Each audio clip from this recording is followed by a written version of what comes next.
jungle. Yeah, understandably, massive impact in that game. But the big takeaway here is that Caitlyn is now left open and available. We did see it first picked in the last series when it was left open, but it looks like instead they're going to take the Jinx once again. I feel like, is this LNG just going to answer with the Caitlyn? Makes sense in my mind. They don't necessarily need to pick it right now, but it looks like they are going to go for it. Yeah, maybe look for it. They can go for it whenever they really like. They can wait till the last pick to kind of get something else sorted out for themselves. Maybe even an early jungle pick here just to secure it into their team and move on from there. I don't think there's much else they can really kind of expect from this particular side of the draft. So Jarvan is going to be locked in. That's going to be going over to Tarzan. So good engage, good early power as well in that Jarvan, and just very good at getting in and out of situations, especially if you want to be going for those early game dives that we saw them try and do in the game one. And I think as well, like, a big thing for me is you pick Jarvan when you have immobile carries in the enemy team that you want to deal with, right? And you already know they have a Jinx. You already know that Thresh isn't available to get the Jinx out. So it makes sense, like, in this situation. I actually thought they could have picked it last series. I feel like the Lee Sin wasn't necessarily the optimal pick, but it worked because Tarzan is very good at Lee Sin, and Lee Sin's just generally strong. But in terms of dealing with the Jinx, Jarvan does a great job. Ultra Prime need to pick up the Corki because Corki is a carry who can dash out of the Cataclysm. If you had Jarvan and Jinx, then it becomes so much easier for LNG. But I think LNG could be pretty happy, right? They have the Caitlyn. Something we see paired with the Caitlyn a lot is the Lux. If you Cataclysm and you Luxel on top, very difficult to deal with. So we could see that coming in the third pick. But now, though, Corki going to get taken. And we'll have to see whether they take a support for Ultra Prime or they take a jungler. To be honest, they're not going to take a support here because it'd be blind.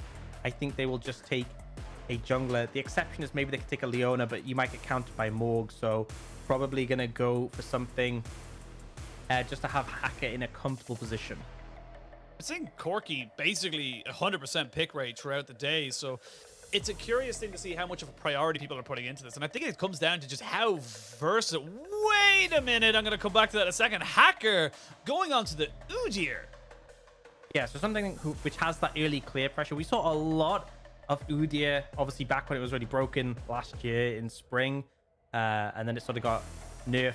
And obviously the jungle got changed quite significantly to where it's just not as significant. This is not going to hold well up in the late game, right? Udyr just doesn't serve halfway there, but you can definitely get a speed, a clear advantage. And also, if you get up in Jarvan's face, you just absolutely massacre him in the 1v1. There's very little you can do other than run away, and you have the speed to chase him down. But with Udyr being taken, no Leona, easy Lux pick up that Lux Caitlyn bot lane, and now LNG can honestly just ban away the Leona here, and there's a lot less threat towards this bot lane. They've already taken the Jace away from ZS. Ultra Prime are going to respond with the Camille away from Arle.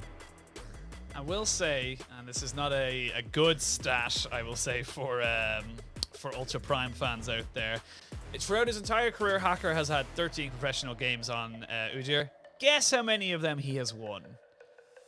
Hit me with it. It's a 2? 1 in 12. So he's 1 win, 12 losses, and they all came from last year, like you said, when Udyr was in the meta in 2021 spring and a little bit of 2021 summer. It isn't looking amazing for him, of course. You know, when you lose with a champion that's considered busted, I feel like that's kind of an unfortunate situation. To be fair, it's kind of hard to have a good win rate when your team doesn't have a good win rate, right? That is very true. That is very true. So we'll see how he's able to pilot the champion coming into this one here. But early indicators say, results-based analysis say it's not going to look amazing. Well, I would gladly love to be proven wrong with the last. It could be the last we see of this Udyr as well, because the rework's coming in this year. It could be the last time we see this man professionally as the Victor's locked in. I like the Victor finding the Corki, and honestly, we've seen Victor actually have pressure versus Corki. Earlier this split, we actually saw Corey solo killed in this matchup, so has more pressure in the matchup. But obviously, Victor scales incredibly well. Is still a bit of a range issue into the Corki Jinx, but I think it's fine here, right? You have the Caitlyn, you have the Lux, you have the Jarvan. If Jarvan gets a Cataclysm on the Jinx and Victor can, you know, ult or flash ult, really easy way to win a team fight off the back of that. I think LNG, I think the draft's a lot more favorable this game than it was last game, so they're looking to be in good stead.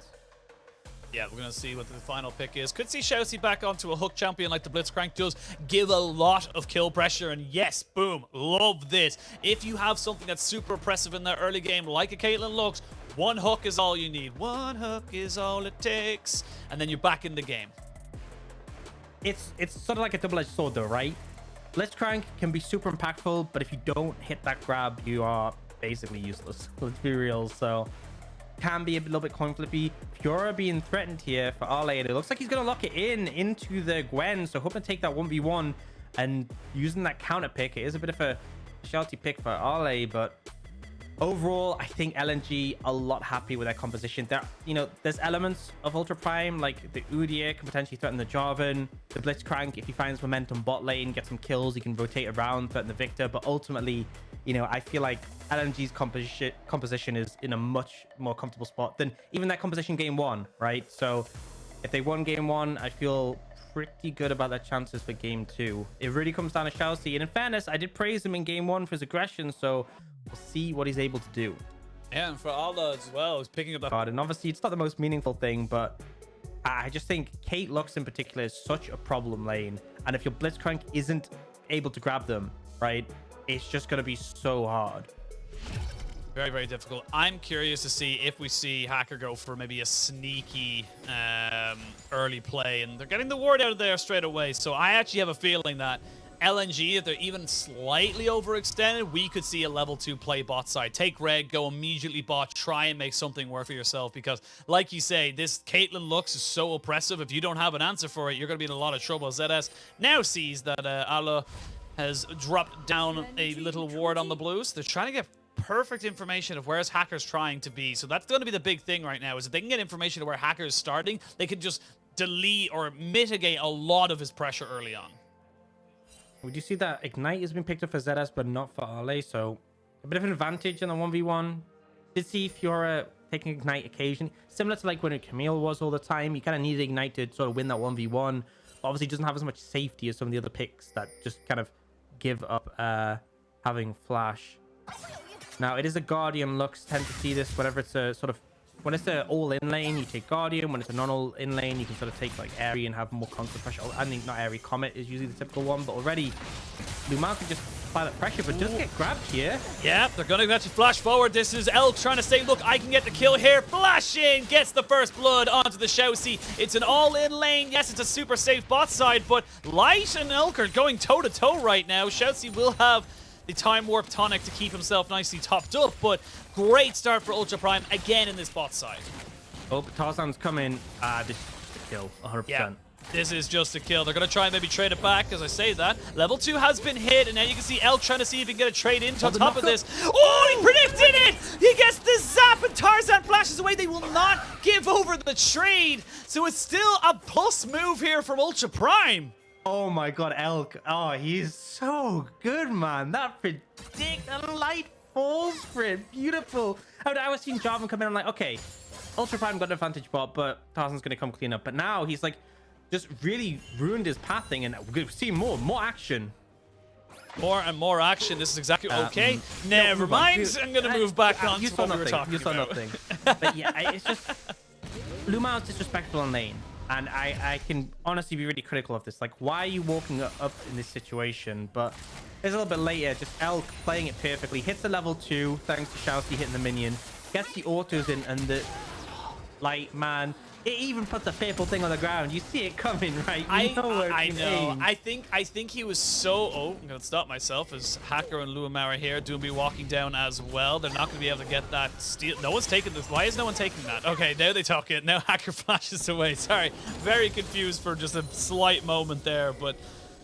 Yeah, I was going to go a little bit to Light's defense and say that he was so focused on the auto attacks that maybe he wasn't paying attention to where the zap was and, you know, all that kind of jazz. At the end of the day, it still ends up being a trade, so you're not too unhappy with it from the side of Ultra Prime. And God, Summoner's absolutely everywhere. And this is why the Blitzcrank is so much fun to watch. It can create this kind of chaos in the early game, and that's what Ultra Prime are going to need if they want to try and take this game.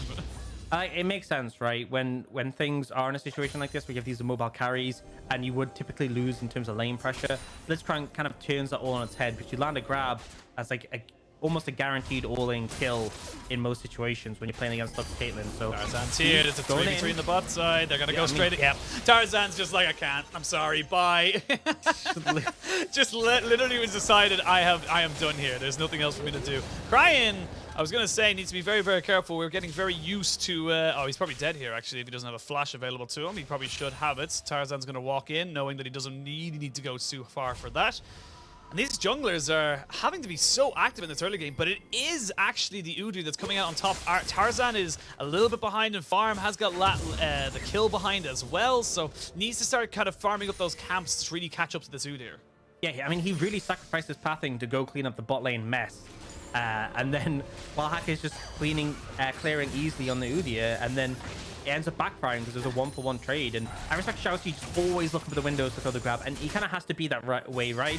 One of the downsides is when your grab is on cooldown, you don't have pressure, but you need to be fishing because, you know, chances are you're going to miss a fair few when you're against an LPL bot lane. But the fact is, you land one, that's a kill. And both of them are still flashless, right? You land a grab on LvMao, and he's just going to go down. Elk follows up with a trap. It's easy picking. Yeah, I think the best way to put it is you miss all the shots you don't take. So got to keep throwing them out, see if you can get anything working for you. You see Hacker now roaming in, seeing if he can maybe make something work for himself. Recognizes that he doesn't really need to stay much longer than intended. So bit of a better positive trade there for Doinb in the mid lane, as we can see Cryin, as we can see the Hex Flash coming out. So we're going to try and get on top of this one. There is the light binding, not going to land. He's trying to just play fancy feet, but your feet aren't fancy no more. And it's almost like you just said, oh my god, he's going to be able to get out alive. Oh, they tried to donate it over to, oh dear. Ultra Prime, this is why this is a team game. There is no such thing as kill steals, there's just kill secures. Yeah, and you know what's the critical thing here? ShiauC had Ignite, right, and held it because he didn't think he needed it. And if he'd ignited there, the heal would have done nothing, wouldn't have been able to get away. Just a little bit disrespectful in that situation. Just confirm the kill, right? It's not kill steal, it's kill secure. That's what you need to remember. Like, I straight up though, like if the support gets that, at least you get it, but they now haven't got anything else for that bot lane die, or, you know, it should have been a free kill. But anyway, I digress. It happens. You move on from an Ultra Prime, still looking to be very active in this early game. That is 700 gold lead in their favor, maybe about 500, 600 as we get the waves crashing into the top side. So we'll see what they're able to make work with it. And for them, it's going to be about early dragon seconds, I feel they need to put pressure onto LNG by getting those early dragons going for them. ShiauC will walk over a ward, now decides to take it, so recognizes that he's not going to be able to get the first kind of move in this mid lane. Yeah, but clearing the vision, taking that first step, you clear the vision. Second step, you get a roam off. Like, now you have the Moby boots. I want to see ShiauC moving around. You show up mid, if you grab Doinb, he is just going to go down in most situations. Pile Blitzcrank, so the more we see this Blitzcrank moving, the more positive I feel. Tarzan is trying to get some vision control, and we see a pretty heavy move towards the top side to get some vision control around this Herald. But don't think they're going to be able to do too much. Still 30 seconds away. They'll reset now, but it means with the scuttle, they'll know if anything goes down. Udyr obviously someone who clears very fast and can just go and pick up the Herald pretty comfortably if he wants to. Now, ShiauC is alone, but will zone right back a bit. Yeah, they don't know that. They don't know that he's alone. They could be an Udyr in there if they so choose. There is the Luminescent Singularity being thrown out to get a little bit of vision. Light does hit level 6, so does have the ace in the hole. But Elk just picking up a nice free plate for himself. Exactly what you want to see from your bot side. The support not getting any of the gold. All of that gold going over to the Elk on this Jinx. So looking to try and get up towards that Kraken Sarah. I actually wouldn't mind maybe if he went for a Gale Force just to get away from the light bindings or something like that. But we'll see what build path he decides to go for. Yeah, I mean, I think Gale Force makes a lot of sense in my mind. But I can understand the DPS from Kraken is pretty powerful from Jinx and the attack speed you get as well. But either way, we're seeing top side Herald being picked up by LNG, and Ultra Prime going to make a play on the boss side of the map. Flash is available to LvMao, so not really going to catch him. But again, more damage to the tower, going to be secured. But LNG making the right moves in this situation.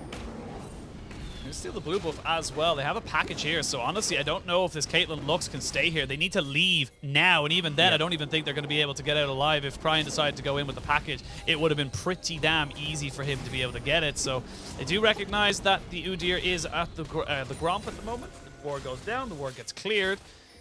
They will start to get a little bit more pressure here. So what can you do now as LNG to respond to this? Where's the counterplay coming in as you get so many people piling in on the spot side? Well, the thing is, they have to reset and answer the wave mid, right? After a time, the package is now gone and unavailable. It allows your bot lane to be in a bit more comfortable position. And you have the Herald, you can threaten, right? If you see a window, if you see an opportunity. That's going to be traded mid, but nothing more. Obviously, that means a little bit concerning. If we do see ShiauC, who has his flash available, show up mid, Doinb could be in an uncomfortable position. So I like this sort of ebb and flow of pressure from Ultra Prime. For now, LNG's bot lane still rough, right? It's still so scary going up against that Blitzcrank. And the thing is, like, the whole point of this Lux is you're trying to apply that consistent pressure, and it's just not really being available because every time you step up, there's a threat of you potentially getting grabbed, potentially getting kills on the back of that. Yeah, we are going to see a trade in the top side. Alo and ZS will trade off the ultimate, not gain anything. And the ignite, actually, from ZS. So really felt like he'd go for that all-in. What's been happening? LNG will take the first dragon. This is a very surprising objective for LNG to be able to take, considering how many resources Ultra Prime put in bot side. This shouldn't have happened. Yeah, I mean, I feel like they had that window to take the dragon before. They took the blue instead. They had the package available. And one thing as well is you want to sync the package with the dragon timing. So there were a lot of reasons why I think they could just pick that one up easily, but they opted instead for the threat on the bot lane tower, the plates. And these are now being answered back, right? The resets came in, and now Light's getting a couple of plates here, getting a bunch of gold. And Tarzan's going to find a route in. Has the Herald available as well, and probably wants to use it here to secure this tower. If ShiauC steps up too far forward, could get turned around on. Yeah, they're trying to bait him. You can see him flashes in, the flash away, and now Tarzan can find himself a pretty easy kill. That's going to be Light getting that kill donated over to him, and that's just a very, very smart macro play coming out from Tarzan. They even have Doinb here as well, should they want to try and go for Elk. They might just drop down the Rift Herald and go for it right now because they really want to put this bot lane down. Flash over, flag and drag over to the Cataclysm. The flash away, the ace in the hole, another kill for Light. He's back in the game with 3 kills now to his name. There is the Light binding. Nowhere for you to go. LvMao picks that one up. We're all the way back into LNG and the ascendancy in kills, even on the scoreboard, and there's just not a lot that Ultra Prime can do about it. Yep, there is not much they can do. And with this extra influx of gold, you know, we saw the rough laning phase, but it's now 3-1 for Light. Gonna get all these plates on the first tower gold. It's gonna be a pretty fed Caitlyn. Now, so he's gonna try and find a window to Doinb. Remember, flashless. Flashless, can he land the Q? Yes, he does. They will get a bit of decent damage on top of him. Can they get the kill, though? The answer is yes, they can. Cryin will pick that one up, so a good response here from Ultra Prime. Yeah, still finding the value of this Blitzcrank and ShiauC doing work, but ultimately the pressure fire in the lane really has kind of gone in the other direction. Yeah, I mean, So Light flashes close. away, but once the Blitzcrank is committed to flash, there's no way you get now. And then they managed to find the continued play, and Elf just trapped, right? You know, Yep. does manage to flash away, but then you're still taking the damage. Tarzan up in your face. There's no way you win that duel.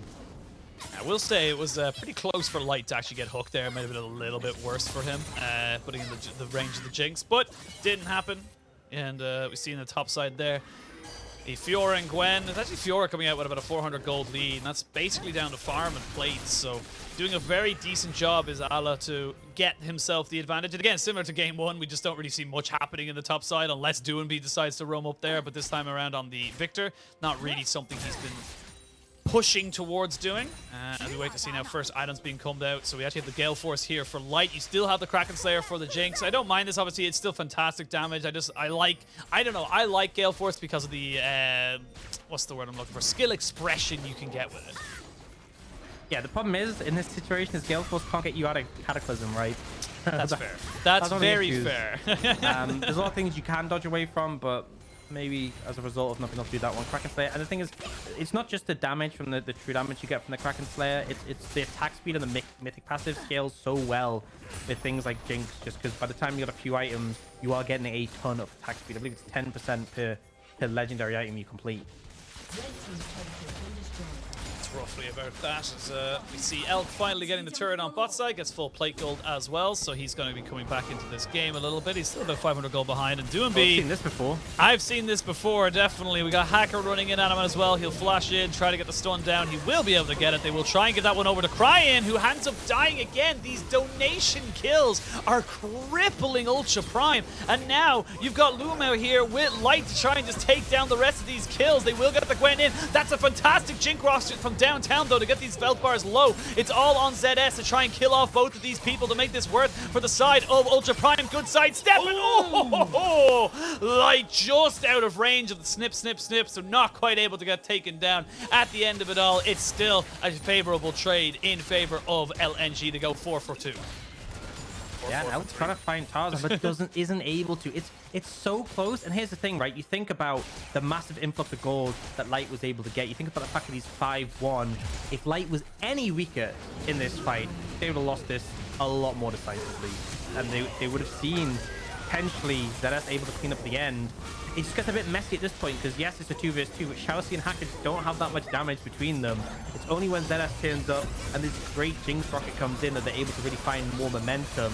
At light, it is so close down to the wire. The red buff making a big difference, but it's just very inch perfect, able to dodge away this final snip. Oh, one more auto attack on that. It just goes down. Well, ShiauC died. We'll move on from that as he ends up probably went for a kill. Didn't end up getting it. And that should be the mid lane turret pretty much secured here. They are going to just fully commit to it. You have got the shielding from the Lux, so pretty easy for them to be able to pick that one up. And now 6-1-1 for Light. It was Tarzan in game 1. It is Light in game 2 who is just putting Ultra Prime to the sword. Yeah, and you know, as much as we have some kills in the favor of Ultra Prime, as much as we saw that strong early again with ShiauC's aggression, and I have to praise him once more despite the fact he just died. ShiauC has been really good at setting up plays and make them happen for Ultra Prime. Problem is though, LNG were able to find their way in this one. Tarzan had a really strong performance, and we already saw in game 1 that Ultra Prime struggled to win with a lead. Now they don't have a lead. I am really concerned. RLA is causing issues in the side lane. LNG are maintaining that momentum. A comp is cohesive. It's looking a little bit desperate for Ultra Prime right now, and they need picks. I feel like is the main thing. They need ShiauC to grab someone when they're isolated, take them out, and then that's the play. Yeah, we see now it's just Elk getting caught out, almost dies as every single laser under the sun gets on top of him. And then ShiauC just says hello, and then he dies. So yeah. That's not even like if ShiauC had gone for a grab and then it got or like did something to defend his AD carry or something, you're like, okay, honorable death. Yeah, I just, man, if it being like I'm going for a big play and I end up taking take down, I'm like, fair enough, ShiauC, fair enough. Yeah, but you put respect on the name. He then, just walked in front of the tower. I'm like, come on, man. I'm just trying didn't see the trap that was between the tower and the wall. I'm trying to say nice things about you. Make my job easy, please. Yeah, no, that's the point. You say nice things, then we curse him forever. But speaking of cursing him forever, ZS now in a lot of trouble. Doinb going to be here now to try and put down the laser in the gravity field. ZS trying to see if he can trade this one back. Not going to be able to do it though, as we can see the Cataclysm going in on top of the Corki. That is brutal. Yeah, that is a brutal combination. Nowhere for him to go without his flash, and they're going to be able to pick up 2 tier 2s now. One in the mid lane, one on the bot side. I feel like this is just going to be a very easy game right now. Elk, maybe he split pushes all the way to the end, but I don't think he's going to get much more than just maybe another charge here from the Herald. Yep, they're even going to TP up top side to make sure they don't trade back into the tier 2. Yeah, this is very crisp from LNG. Like, nice little no skill combo coming out from the bot lane and Tarzan, where they all press R and it's like you can't miss. You literally cannot miss. So really unfortunate for Cryin and this momentum that they found. 5,000 gold lead at this point of the game. Pretty rough to face up against. And the thing is, every time you step up, Tarzan is ready to engage. And the fact that Cryin, you know, he'll flag and drag, force the Valkyrie, and then ult after you. The fact that like this is a mobile carry who's getting caught out.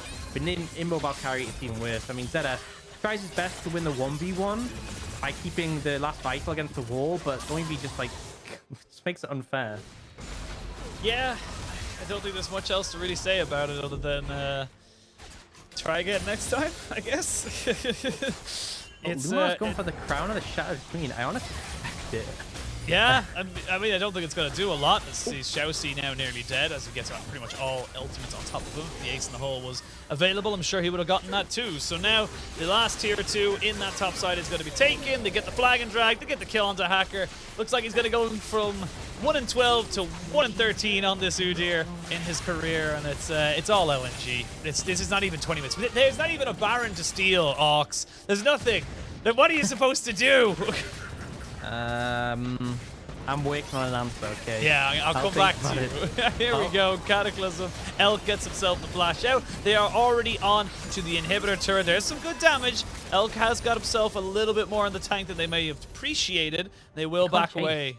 Yeah, and that's the problem as well, is like they only really have a rocket grab and Hacker running at people. That's like their engage tools, which not exactly stellar. And that's the thing, is like, yes, Cryin and Elk are long ranged, but it's like I don't think LNG really are bothered, because how are you ever going to get in range of Victor or Caitlyn or Lux. Like the Blitzcrank worked early, but now they're behind. Blitzcrank just suffers so much when he's behind because oftentimes you're not in a position to hug comfortably, and on top of that, you have these scenarios where if you step forward, you can get the lead, or you grab like Tarzan, and then you end up losing off the back of that. I feel like, you know, unless you grab Doinb or Light, you're probably still going to lose the fight. Even if you grab LvMao, you'll just get engaged on and die. Yeah, it's a rough setup right now for the side of Ultra Prime. Don't really have many options to go for. Don't really have many ways to see where they can go. You can just keep throwing out that final spark every single time because oh my god, I didn't even notice his health bar. I just assumed it was just like a random kind of like, I just want to stop your backs, but no, he was actually going for a kill. So more and more pressure. They're gonna be able to pick up the dragon now in 30 seconds or less. Yeah, you know, I talked about the range issue that Doinb might have on the Victor, and it's just like, it doesn't matter because Light and LvMao just firing from miles away. It's just completely irrelevant. They're just sniping. And as well, it's a collector onto Light, so it's not even, like, arguably not exactly the greatest of, you know, setups for Light, but as I said that, we're going to see if they're going to go for the package play. They are. Tarzan did flag and drag away, though, put enough distance between him and the wall. Hacker and Cryin 100% come out of that much worse of that play. Now they're going to keep going on to it. There's the Cataclysm. The flash is going to be used to bring the Jarvan back out. Jarvan will die. It does go over to ShiauC. Not ideal distribution, but hey, a kill's a kill. Yeah, kills a kid. We learned that lesson earlier, right? We learned that lesson very well. We ain't messing about. We ain't waiting to see who can grab the kill. We just take them when we can. And Tarzan a little bit overextended, but you saw, like, I don't know what the play initially was from Cryin and Hacker. I just didn't see how that worked. Fortunately, they mind controlled Tarzan into running into them. So they managed to get one, but it's just a kill, right? LNG still get the dragon. They're gonna have 3, 1 away from that soul. It is a cloud soul. It's not quite chem tech, but the movement speed they'll definitely appreciate when they are looking for these frequent engages. If they're able to secure that 1-3 in the bag now. Baron is up and available, and honestly, you know, if Ultra Prime want to go for a Baron flip, I would respect it, because at this point, what else I'm have struggling. you got? I'm You're struggling. 70 CS down and top side. You're 6 kill or 5 kills down on bot lane. Like, yes, your mid lane is having an all right game, but how do you come back into this? You kind of have to hope that you either get the Baron flip or you get enough time for this Jinx to get an IE, and then maybe with an Infinity Edge, Rapid Fire, and a Kraken Slayer, you could go for some kind of a miracle fight. But I just don't see it happening right now. Probably still about 1,000 gold away from Elk getting that particular item. And they can just straight up start this dragon. They even sweep out all the wards to make sure there's absolutely no way in hell they can even get a sneaky play on the backside. And I don't even know. The Tarzan has a force of nature. He's going to be tanky against the damage of the Gwen and the Corki as well. So Baron has been started. It's going to be a pretty easy setup here now for the side of LNG. They're not really perfect traps, but they're going to make it difficult. Hacker's fishing. Does have flash to get over the wall. They may look for it. They know exactly where he is, though, so they know exactly what they want to be trying to go for here. There is the final spark to try and keep away Cryin. The Baron down to about 1,000 HP. There we go. It is going to be secured over there by LNG. However, Victor is dead. Doinb has fallen. They will trade that for the jungler right now. Never mind. The Jinx is dead. It's a double kill for Allah. It's a triple kill for Allah, and he's going to go hunting. He wants that pentakill. He wants the first pentakill of the 2022 split. I don't know if he's going to be able to get it, though, because they're all running real fast. Yeah, a bit too far away now. It's going to have timed out. I think, honestly, LNG can just look for the end here if they really want to. At bare minimum, this mid inhibitor is going to go down, but it just feels like Ultra Prime kind of fallen over. They didn't even have a lead to give away in this game, but they are struggling at this point. So much damage coming out from the other side. They just don't have the real tools to engage, right? It was literally Hacker running forwards, and that's about it, right? Yeah. That was the game plan. And you see Cryin, he's gone for the Corki build. I'm not sure I agree with it here, because you kind of need to shred through this front line. You need to help Jinx get resets. He's kind of just sitting back, firing rockets from a distance. I mean, we'll see how this play panned out. Hacker's trying to go for the steal, gets zoned off pretty heavily. You see Cryin get chunked away, and then it's just like Hacker's like, okay, I'll just run at Doinb. Right? And credit to him, they actually managed to take him out, but look at the return around. Look at the sheer damage coming in. Like, Cryin is sitting back, firing rockets, which is what Pro Corki should do, but it's like you're not really contributing. Yeah, it's just bad after worst. It's not really doing a lot for them. They gotta try and find something. They did kill off a Baron buff off of Doinb, so, you know, positives in that regard, but 25 minutes are just shy of it. It is a 10,000 gold lead, 7 turrets to 2. They're 1 dragon away for LNG to get themselves the Cloud Soul, which honestly just does them so much. It's not praised a lot, but when you have things like a Fiora and a Jarvan, pretty damn well to set you up for different ganks to get that extra burst of movement speed. So we'll see what they want to go for. They got Fiora on the top side. Allah has got himself the TP. He's going to use it straight away to try and buff up that minion, make sure it cannot die. And that's going to be the tower broken. That's going to be the second inhibitor falling, and there's just only so much you can do. Ultra Prime watching as the rest of the base just falls apart. And Haka once again running, but he's going to get turned around on. He's going to get turned around on straight away. They can just do so much on this. Fiora will die. There's a good Cataclysm, and that's going to be the Jarvan falling as well. It's a 4v2, and there's an Infinity Edge on this Elk. Elk has got some decent damage, but Elk cannot survive. He forgot where Doinb was in his positioning. There's the ace in the hole. Oh, nicely done there by Doinb. It's just the Gwen. It's just the lonely ZS to try and defend this one here. I don't think they can do it. I think it's going to be LNG starting off their campaign of the LPL Spring 2022 split with a 2-0 win over Ultra Prime.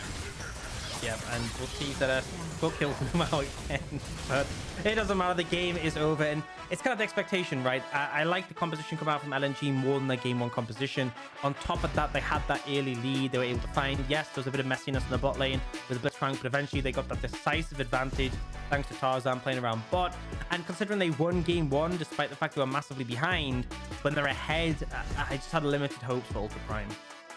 Yeah, there was only so much they could do in that second game. I feel like this could have been a 3-game series had they been able to work out that first game, but wasn't to be. And LNG started their campaign off exactly how they wanted to. They're now 2-0. Very nice setup there for them.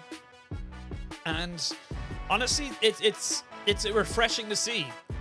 I feel like this team, there was a couple of question marks over how they would come together with LvMao and Doinb adding into the squad. I think a lot of people were asking, of course, for Iwandi to come back in, but especially after the Mosty Championship performance from LvMao. But this looked positive. They didn't get frazzled despite having the early engages go against them. And yeah, I feel like this team is going to take a bit of time, but it should come into its own pretty quickly.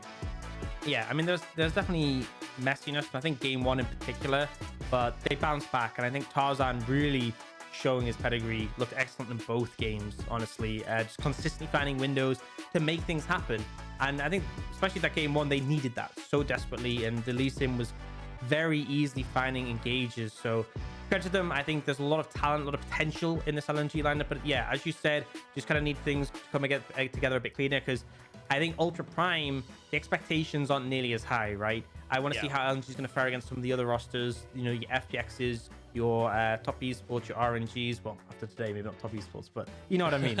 Or RNG. I get you.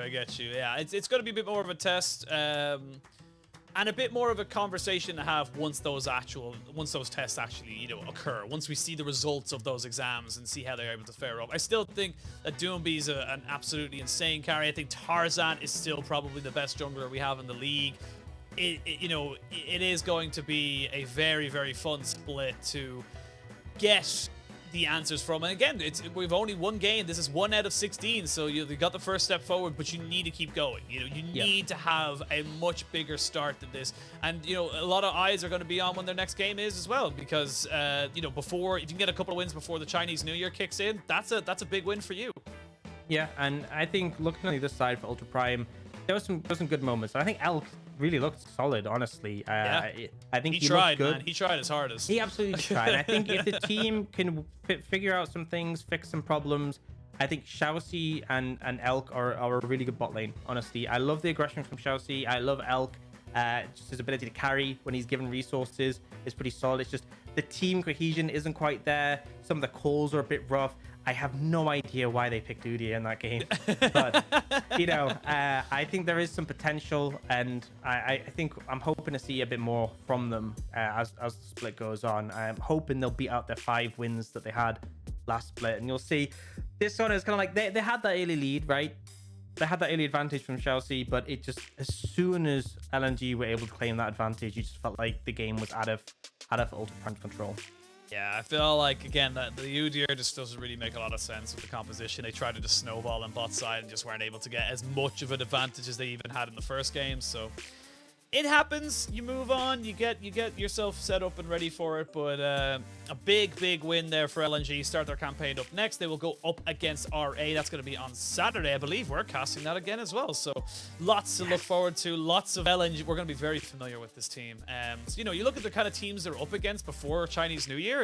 It's you know, RA. It's Invictus Gaming, WE, and then it's FBX. So it's kind of like you get a couple of good runs from the side of LNG before you're really putting yourself to the test. Really? Are you saying that about RA after we saw them today? You know, could they be the best team in the league? I withhold judgment. Technically, right now they're equal with LNG. Yeah, they're number one, top of the standings. The top of the standings with LNG and EDG. That's what they have for themselves right now. So, and OMG technically as well. So, it's going to be a long split. But again, you know, for Ultra Prime, a lot of really unfortunate things happen. I still feel like it's a bit of a red flag for them, the fact that they did have such an early game advantage in game one and just weren't able to convert it. And that to me is a lot more concerning than, you know, a lot of other things that I saw in the game, because, you know, these are all great teams and these are all good players, but if you can't convert that kind of a win, that's a concerning kind of setup for you going forward.